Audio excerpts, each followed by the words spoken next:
My name is Mia, and I'm 24 years old. I live with my family in a small town just outside of Dayton, Ohio. Our house isn't big. Actually, it's quite old.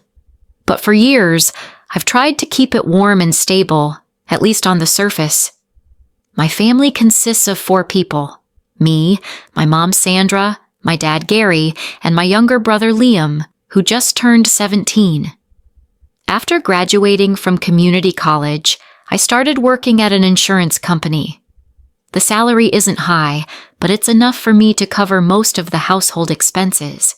I pay the electricity, water, internet bills, and often buy groceries, cleaning supplies, and basic essentials. In fact, without my financial support, the heating system would have shut down last winter. We wouldn't have survived the cold. Most people my age dream of having their own place. A small apartment, some personal space, a life they control. I used to dream that too. But every time I thought of Liam, still in high school, and my dad who lost his job 3 years ago, and my mom who only works part-time at a school library, I just couldn't walk away. I stayed not because I needed them, but because they needed me, and I believed that as long as I helped, things would get better. But life had other plans. My dad, Gary, used to be a strong man, but losing his job changed him.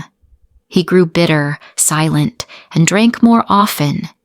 He would sit for hours staring at the ceiling, like it held the answers he couldn't find. He started treating me like a burden, even though I was the one keeping the house running. My mom, Sandra, isn't a bad person, but she's weak and avoids confrontation. She stayed quiet when my dad lashed out at me, never stood up for me when I was unfairly blamed. And Liam, he's the only one in the house who still made me feel seen. He'd help with chores or check in on me with a simple, "You okay?" To our neighbors, I was the responsible daughter, the one who took care of her family. But they didn't see me eating instant noodles for a week to afford the electric bill. They didn't hear the sobs I buried in the bathroom after my dad called me a freeloader. I used to ask myself, why am I doing this? Why is someone who works full-time and pays the bills still treated like they don't matter? Maybe because I loved them. Maybe because I believed in the idea of family, a place where love is unconditional. But over time, I realized that love can't be one-sided. I can sacrifice, but I can't keep burning myself just to keep others warm. My name is Mia. I'm not weak, but I've stayed silent for too long. And that silence is exactly what allowed them to treat me like I didn't count. That night was Christmas Eve. I remember it vividly. The scent of coffee still lingered on the sleeves of my thick winter coat, which I hadn't even taken off after my shift. As I walked into the house, the kitchen glowed faintly under a flickering ceiling light. The Christmas tree stood in the corner, lazily decorated with old string lights from 3 seasons ago. My mom, Sandra, was placing a platter of ham on the table, while my dad, Gary, sat at the head, holding a wine glass, staring blankly at the ceiling as if it held the last piece of hope he had. Dinner began in heavy silence. No conversation, just the soft clinking of cutlery and faint holiday music drifting from the kitchen radio. I smiled faintly at Liam as I scooped mashed potatoes onto my plate. He gave a slight nod in return. Then the moment shattered. My father suddenly slammed his knife onto the table. The sharp sound sliced through the air like a warning shot. I flinched. He locked eyes with me, cold, unfeeling. "Mia," he said, voice low and blade sharp. "You're a burden, and you can't live here anymore." I thought I misheard him. My body froze. The room seemed suspended in time. My mother let out a dry, nervous laugh, trying to dismiss it as a bad joke. But my father's eyes weren't joking. They were final. Liam's fork hovered midair, his face pale with disbelief. I gently set my fork down.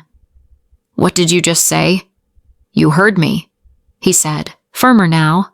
"You've been here long enough. This is my house, and I'm saying enough is enough. You need to move out." I was speechless. I wasn't here because I had no other place to go. I could afford my own apartment. I could live on my own. But I stayed because they needed me. Because Dad had been out of work for 3 years. Because Mom only worked part-time. Because everything in this house functioned because of me. And now, on Christmas Eve, they were treating me like some freeloading stranger. Mom opened her mouth to protest, but Dad cut her off immediately. "I've made up my mind, Sandra." Liam looked at them like he didn't recognize them anymore. "If they can kick her out this easily," his voice cracked, "then who's next?" I took a deep breath. I didn't want to fight. I didn't need drama. If they wanted me gone, I'd leave. But they better be ready for the price of that decision. I leaned back in my chair, staring at them. Dad gave a smug little smile, like he had just won a silent war. Mom stayed silent, eyes lowered. Maybe she was in shock, or maybe she stopped caring long ago. I stood up and took my half-eaten plate to the sink. I couldn't bear to spend another moment at that table. Before leaving the kitchen, I looked at Liam and gave him a small nod. He was the only one I still cared about in that house. No one said a word, just the sound of cutlery, now hollow and meaningless. I climbed the stairs and closed my bedroom door. No tears, no begging. They made their choice, and so would I. But starting tomorrow, the heater would go silent, and that house would truly feel cold in every sense of the word. I left that house on Christmas Eve in silence. No one walked me out. No one tried to stop me. The living room light still cast its dim glow through the cracked door. The TV played a cheerful holiday special as if nothing had just happened. I didn't look back.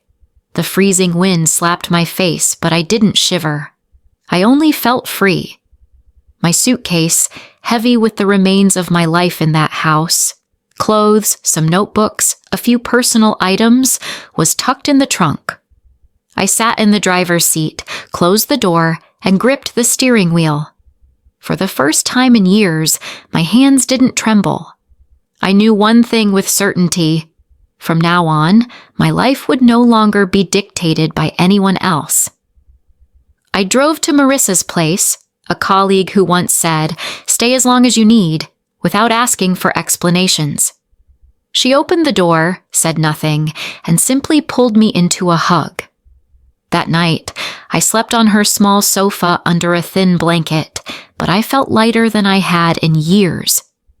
The next morning, I brewed coffee, sat at the kitchen table, opened my old laptop, and began to act.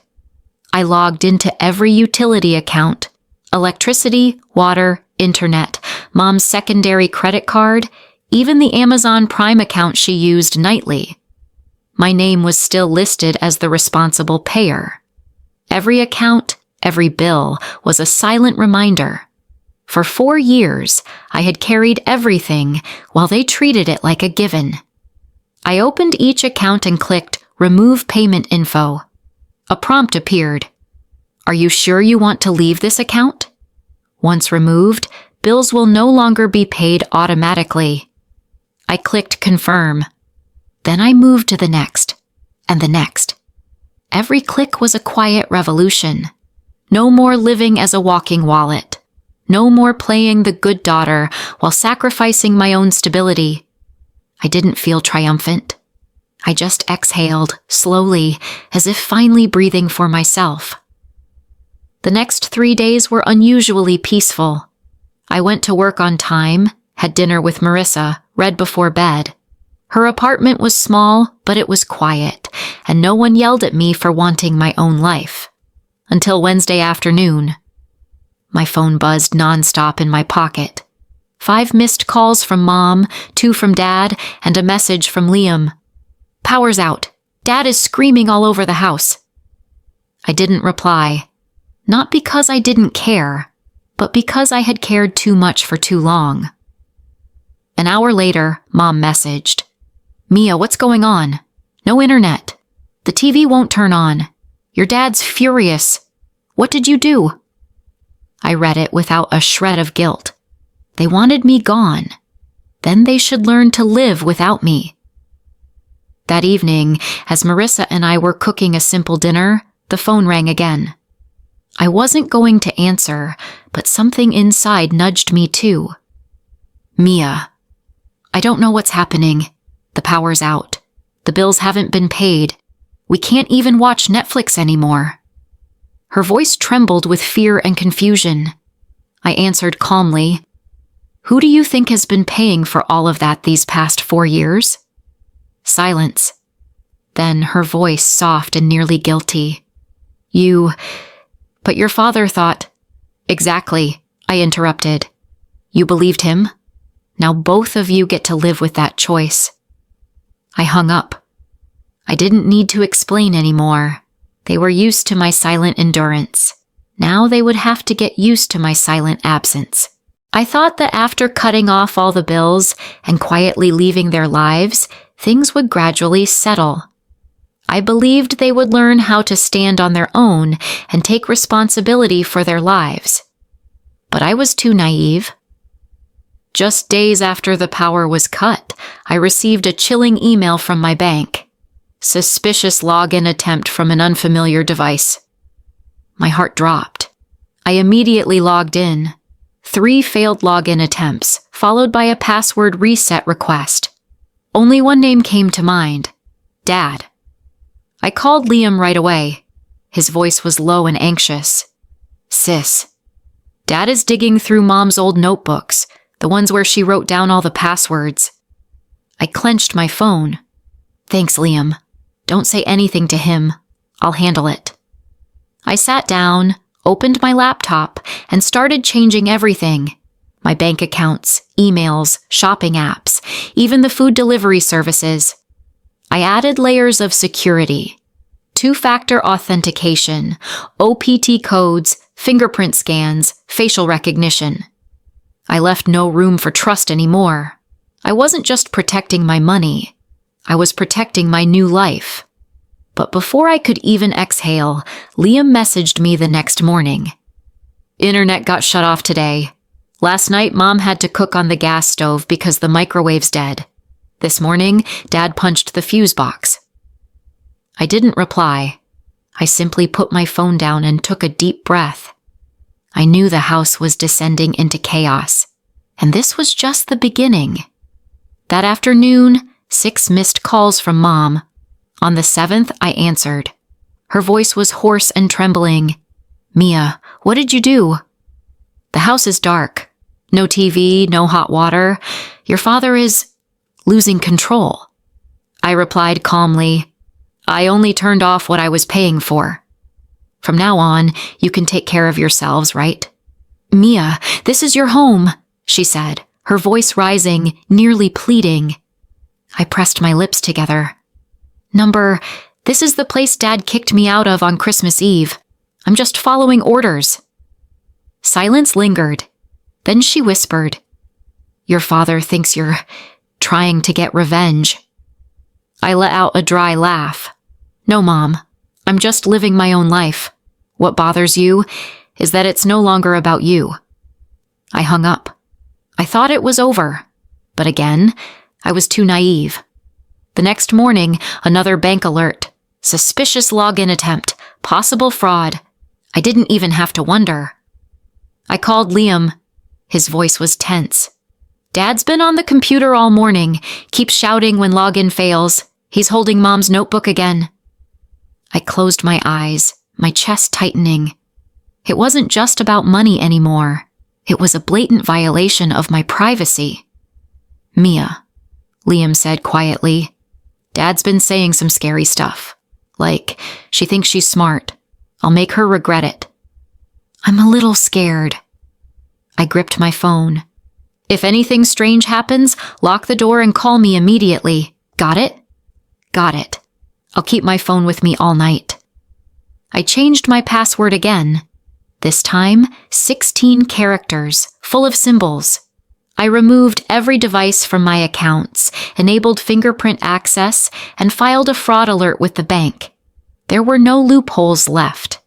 That night, I barely slept.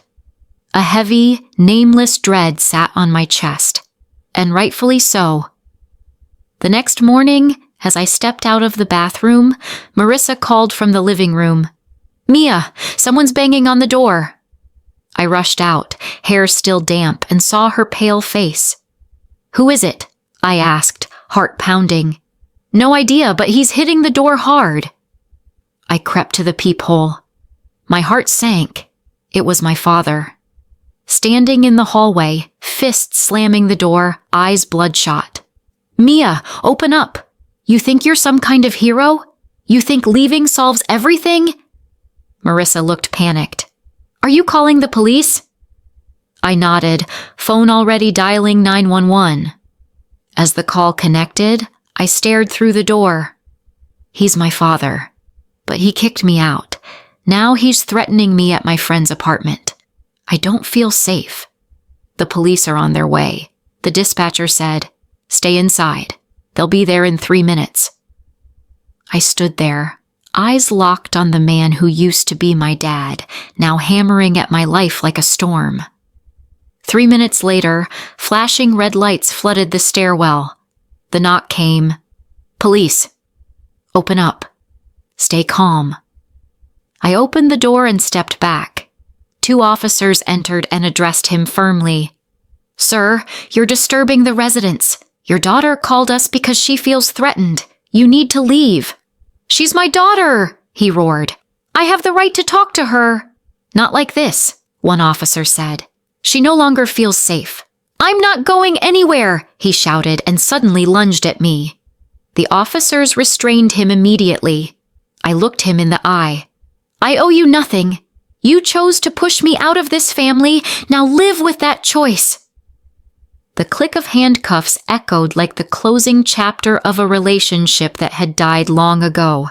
Amid all the chaos, tension, and collapse within our family, Liam was the only reason I still cared about that house. He never turned his back on me. In his eyes, I wasn't a burden like Dad claimed. I was the sister who had quietly held the family together for years. Ever since I left, Liam had messaged me every single day. Even as things worsened at home, power outages, no internet, Dad's frequent outbursts, and Mom's growing silence, he still tried to sound okay. His messages were always short. "I'm fine." "It's okay, sis. Dad got mad again. I just stayed in my room." But I knew the truth. He was not okay. No child should grow up in fear, in a house that's cold in every sense of the word. Every time I texted, "If it gets too bad, I'll come get you," he always replied, "Don't worry. I'll hold on until I'm 18. I don't want people to say I gave up halfway." Liam was different from me. I left silently in the bitterness of Christmas night. But he wanted to leave with dignity on his own terms, and I respected that. On Liam's 18th birthday, there were no cakes, no presents. Just one simple message sent to me at 6 a.m. "Sis, I'm ready." I jumped up instinctively. Within an hour, I was parked in front of our old house. Liam stood at the door, a black backpack on his shoulder. Inside were just a few clothes, some books, and an old photo frame, a picture of the 2 of us from when I was in college. No one came to see him off. The house stood quiet and dark, like it had been emptied of life long ago. "Not taking much with you?" I asked as I popped the trunk. Liam shrugged, gave a small smile. "The rest isn't worth bringing." He moved into the dorms at the same community college I once attended. I helped him with registration, bought some supplies. That evening, we had a simple meal at a little noodle shop near campus. Sitting across from each other, we smiled, like 2 people finally waking up from a long nightmare. "Do you think they'll try to find you?" I asked, not meeting his eyes. Definitely, Liam said, surprisingly calm. But I'll do what you did. Cut them off. They don't have any power over me anymore. I squeezed his hand tightly. My heart was full, relieved, but also aching. He had grown up in the hardest way. Since then, we've stayed in close contact. Sometimes Liam would call just to brag about a good grade or laugh about a roommate obsessed with iced coffee. Every time he called, I could hear it. His voice getting lighter, freer, no longer weighed down by fear or unrealistic expectations.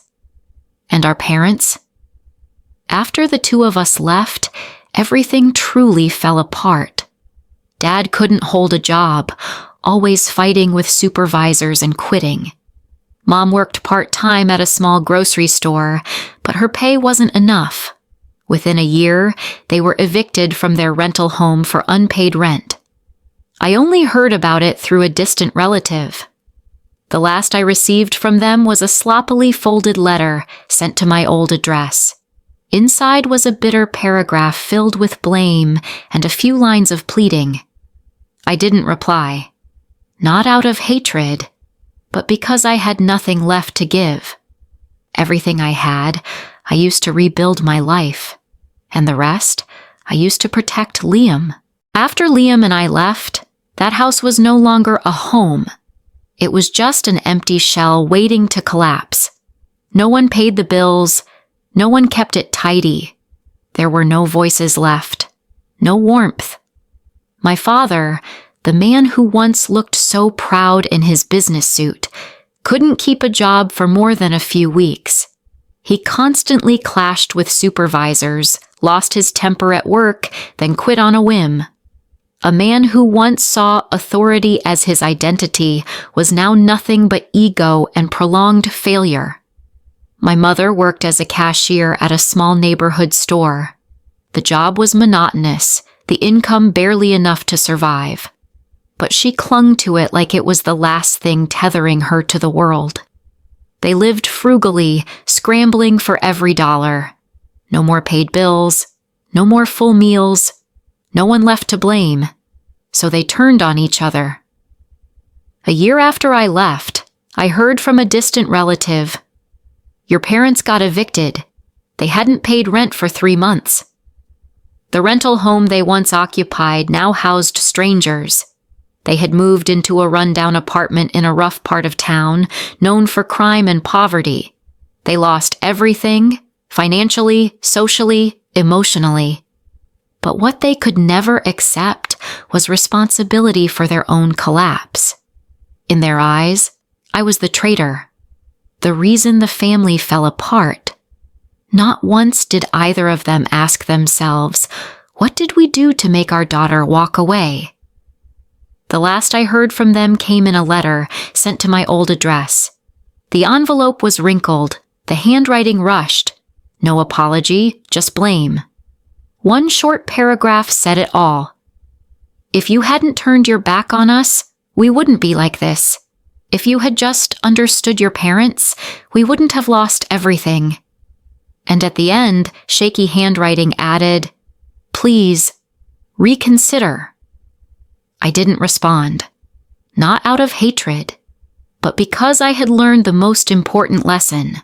No one has the right to demand that you sacrifice your life to make up for their mistakes. I had used everything I had to start over from scratch. I rented a small apartment near work. I decorated it myself, every picture frame, every lamp. I hung a photo of Liam and me on the wall as a reminder. We didn't need a traditional family to find happiness. We just needed each other. I opened a new bank account, bought a new laptop, scrubbed every digital trace of my old life. I blocked all contact from my parents. No more jumping at every phone call. No more fear when someone knocked on the door at night. I didn't live in hatred. I lived in awareness.